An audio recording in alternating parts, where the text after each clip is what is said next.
In this lesson, we'll talk about iteration with Python. Python gives us a couple of constructs to repeat code over and over again.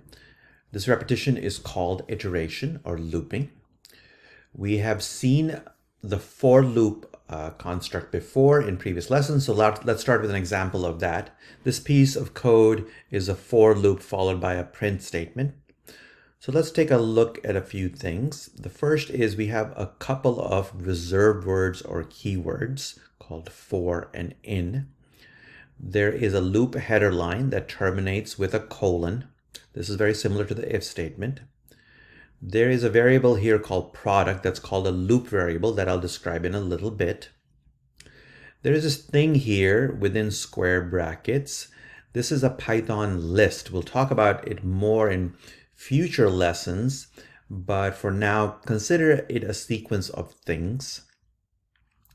This part is the loop body, which is a set of statements. They all have the same indentation, so they belong to this for loop. So how does this for loop work?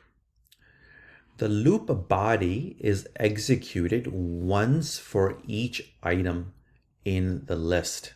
One pass through of the loop body is called an iteration. For each iteration, the loop variable product is updated from another item in the list. The loop ends when you run out of items, and execution continues after the for loop. So here there are 3 iterations because 3 items. So actually let's take this and run it in PyCharm.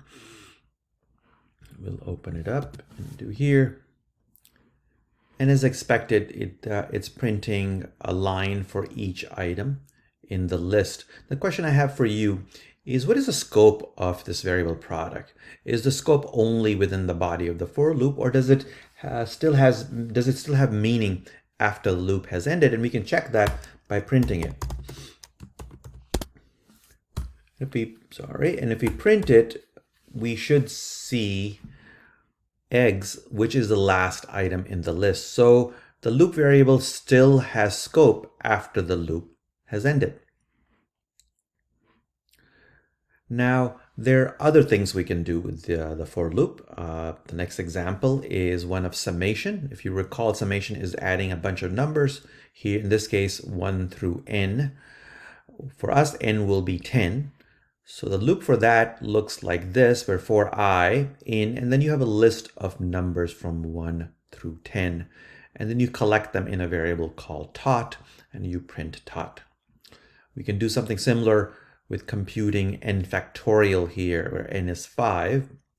In this case, we still have the list, but the list goes backwards. It goes down from 5 to 1.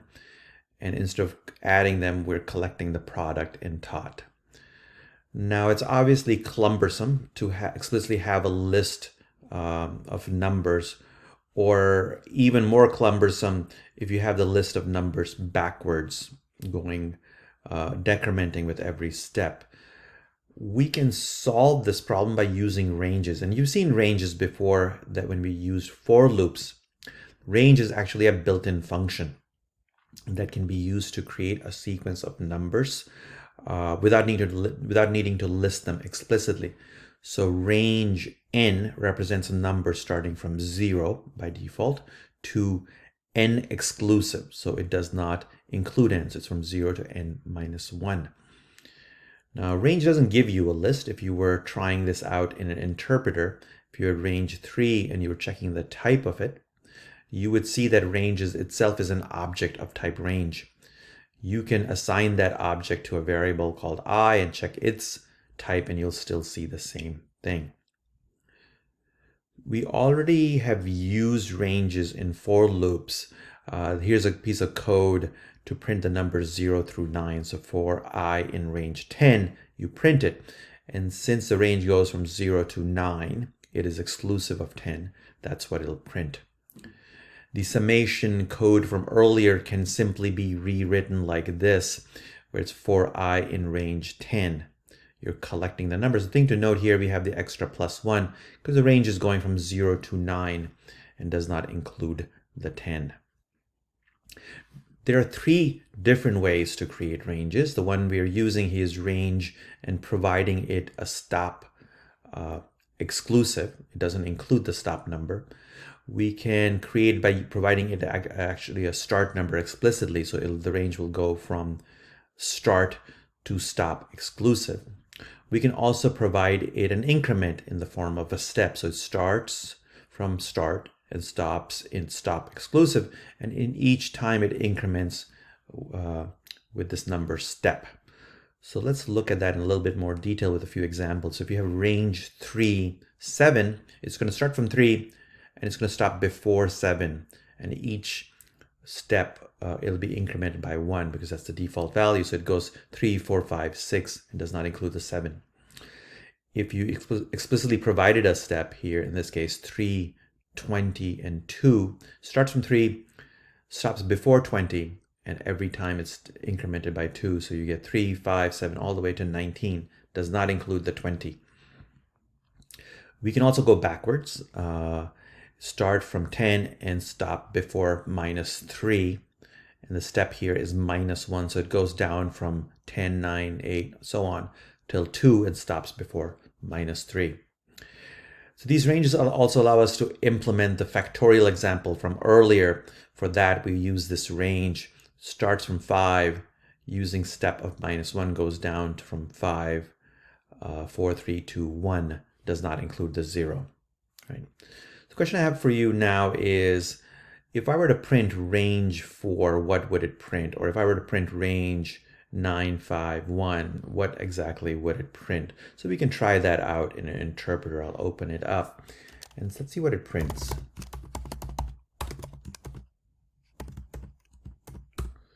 Now you'll notice it prints the default start value and the stop exclusive value.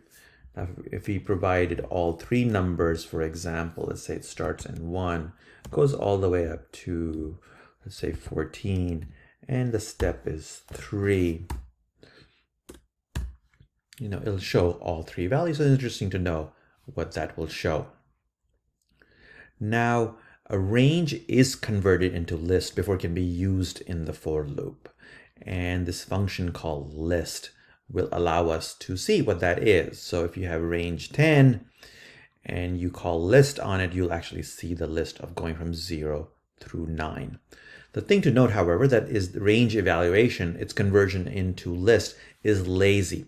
It's only done when it's needed. And you can see that by comparing the performance of calling range on a billion with calling range on a billion and converting it into list. You'll see that this is a lot less overhead than this one. And we do that with a piece of code that I have here. So let's try that out in a PyCharm, and I'll explain it as we are running it. So we'll replace our old code. Here to measure time, I'm using a module time. And then I'm using this function time.time to get the current time in seconds as measured from January 1st, 1970. So it gives me the number of seconds from that moment. If I call that in the beginning, call that in the end, and I take the difference, it should show me the number of seconds that this piece of code took to execute. So let's try it out in both cases. First, I'm just going to uncomment this line where I'm just creating a range. This should be fairly low overhead and return right away. It's almost nothing, right? If you run it a few times, you'll notice it'll give you some very low numbers. And let's try the other one. We'll comment that one back, and we'll uncomment this one, and this will take a little bit of time. It might take 6, 7, 8 seconds. So let's see what it comes back with. It took 7.8 seconds, so a lot more time to create a list of 1 billion elements. So there's some performance considerations that you should be aware of. Now, a question I have for you is, what if you had a range that went backwards? Right? This doesn't quite make sense. You start at 10 and you stop at 4, but your default step is 1. So it's going from 10, 11, 12. It'll never really get to 4. So will this cause some kind of an infinite loop? What happens? So actually, let's try this out. I'll copy this We'll try it out on our interpreter. That's the easiest way to try it out. And it won't really allow it, so you'll get an empty list, right? And if you try to use in a for loop, it won't really do anything. It won't really execute any iterations. The second type of loop we have is called the while loop. That's the second one that Python provides. It's very similar to a for loop, but it stops based on a Boolean expression. The body of the while loop is repeated while the Boolean expression is true. So see how it reads exactly like what it does.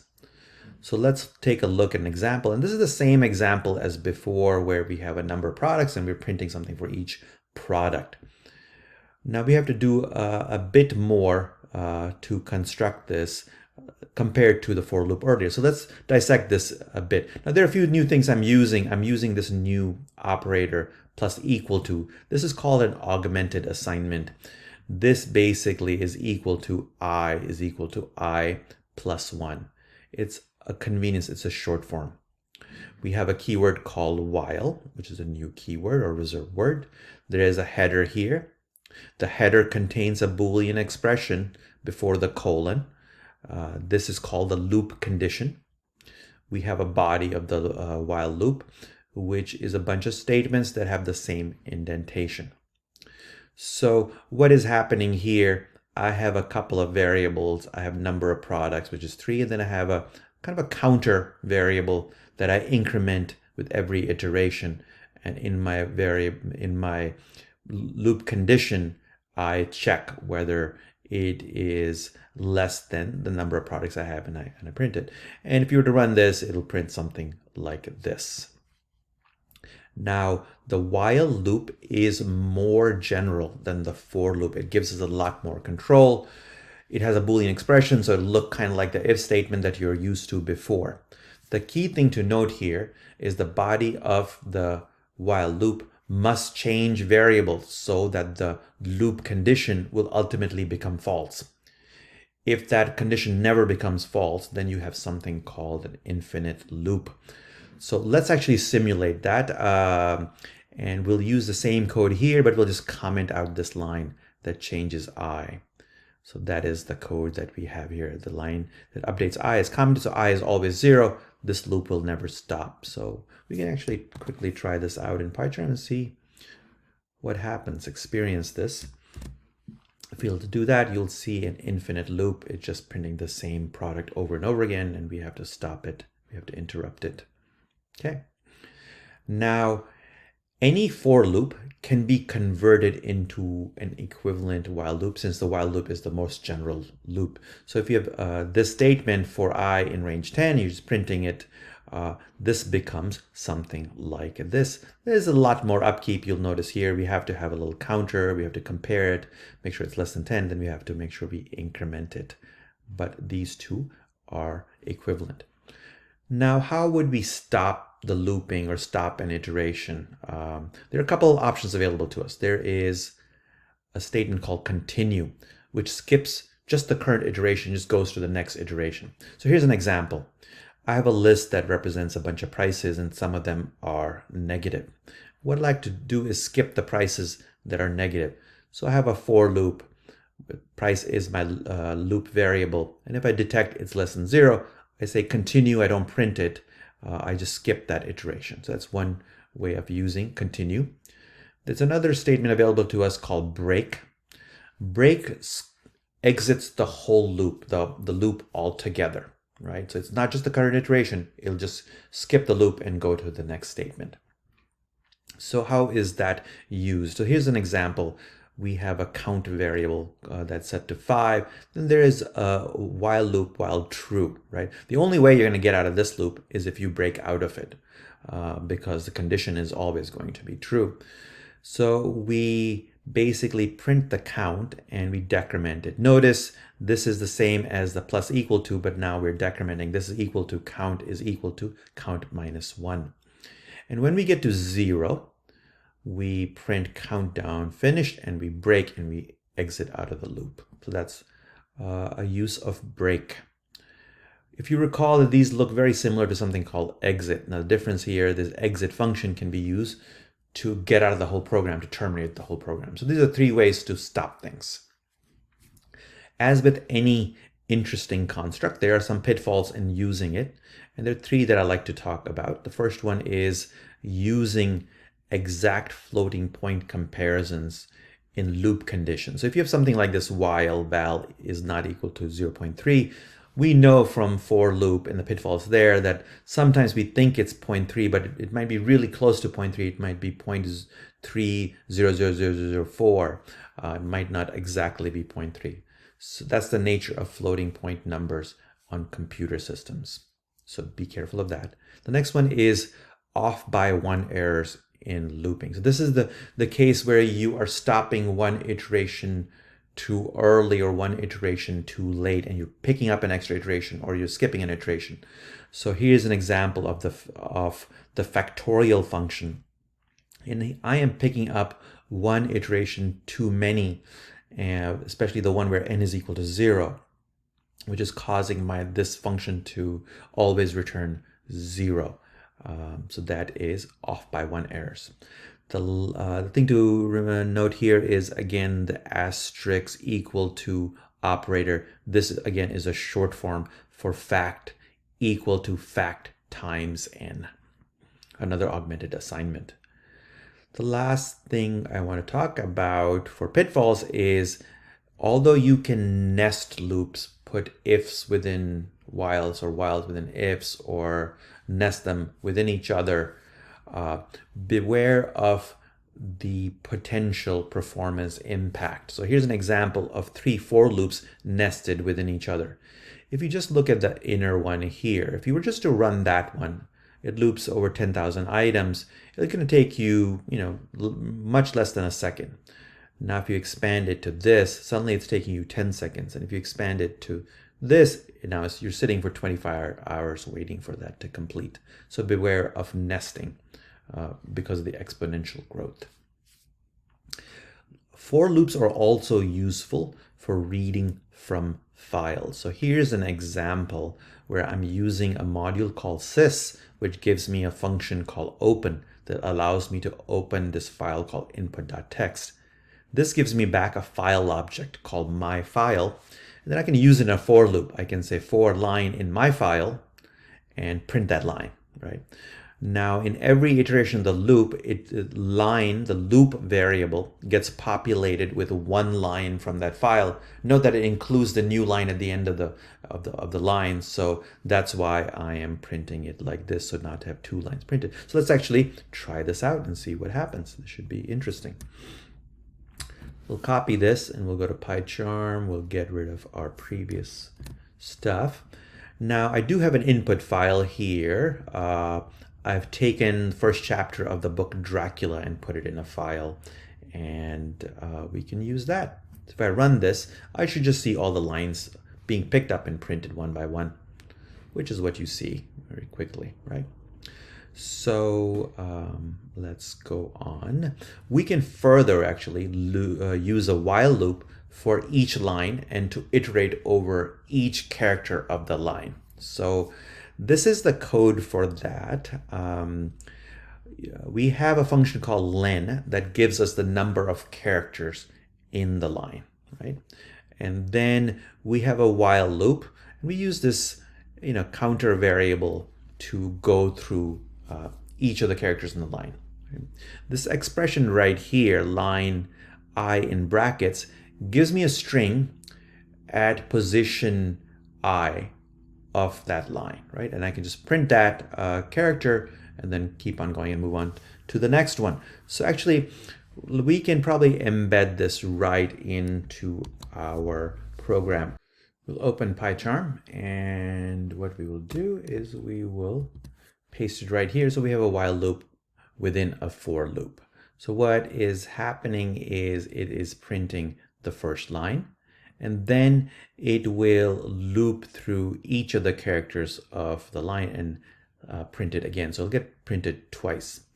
Now, I don't want to do that for the whole file. So what I am going to do is I am going to put a break right here. So after one iteration, it's just going to stop. So what is the first line here? The first line is Dracula with spaces in the middle, and that's what it should print 2 times. And that's exactly what you see. So my last question for you is, which loop of the 2 you have learned for a while is a better one to use? And the answer is it depends. It depends on your use case, what you are trying to do in your program. If you happen to have a sequence or some list and you are iterating over that, for loop might be better. But if you want better control, an arbitrary Boolean expression that you can use to control the execution of the loop and the stopping of the loop, then a while loop might be better. So the answer is, it depends on what you're trying to do. So this has been a lesson on iteration. Thank you.